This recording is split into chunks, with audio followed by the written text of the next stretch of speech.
The spirit life journey we are traveling on is made of many, many stories.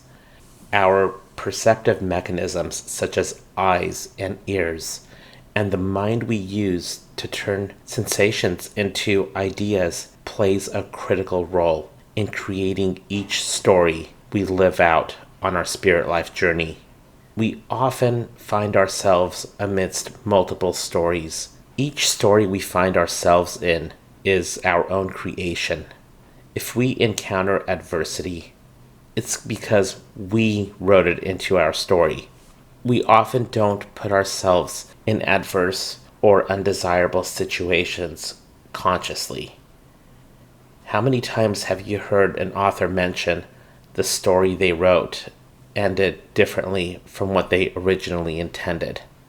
We are no different. As we write our story, we learn along the way. We are influenced by what we encounter, which affects how our stories unfold. Our mind plays a very big role in this process because it translates sensation and perception into ideas and concepts. So let's take a look at how a story is created and how the creation of a story influences the mind. Pay very close attention to the words.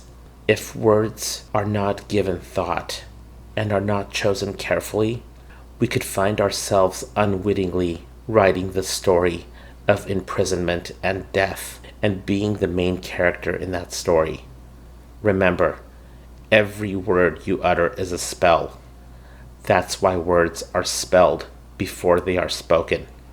The word mind has Latin roots that correspond with ment, as in mental, mentality, and mentally. We begin the story as we travel to look for a place to call home. We find a place we like, so we decide to settle. Now we have a settlement. To settle is to occupy or put an end to.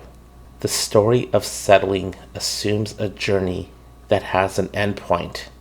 Hence, you have a settlement, or the settling of the mind. Once you have settled, or your mind is settled, you may want to explore the area, learn about how the place works, and learn about the rules, etc. As you embark on this part of the story, you come across the government. To govern is to control. And since mind is meant, government is to control the mind. Now that you know a little bit about the settlement and kind of know the government, you might want to develop a career, get a job, or seek employment. At the root of the word employment is employ. To employ is to exploit. Employment is the exploitation of the mind. You are faced with a dilemma here. Do you need full-time employment or part-time employment? Full-time employment has a few advantages, of course. Your mind is exploited full-time, so you'll be eligible for benefits such as a paid vacation. If you find yourself unemployed, there's help available. It's called unemployment insurance. It's essentially an insurance policy designed to help you if your mind becomes unexploited. You decide to opt for full-time employment because it will make you eligible for benefits. Now that your mind is being exploited on a full-time basis, you decide to cash in on some of that paid vacation that came as a benefit with your employment. You decide to travel to Disneyland for your vacation. How harmful can that be, right? Well, let's ask, what is Disneyland? It's an amusement park. To amuse is to divert, to tickle, and occupy. Ment is, of course, mind.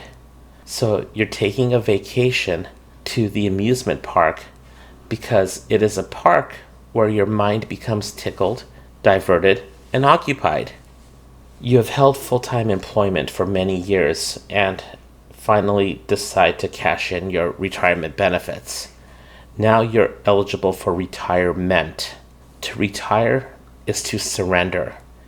And ment is, of course, mind. When you retire, you surrender your mind. Think of anyone in your life who has retired. They retire to take vacations, amuse themselves, and eventually decay into death. Be very careful of the stories you agree to find yourself in. Remember, you are the author. You have opportunities to write your own stories, and the language you use is critical. As many authors claim the story they wrote did not have the ending they expected, you are equally vulnerable to this. If you allow your mind to settle, to be controlled, to be exploited, diverted, occupied, and eventually surrendered, that is the fate you will have written into your story.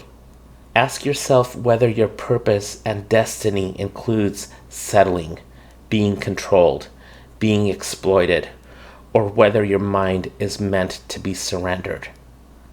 Many of us have unconsciously succumbed to this language and have written stories using these words and have thus created spells. Many have become the main character in their own story of death. Hence, many have unconsciously written their name into the book of death. That's all for now. Be well, sun gaze, and thrive selflessly.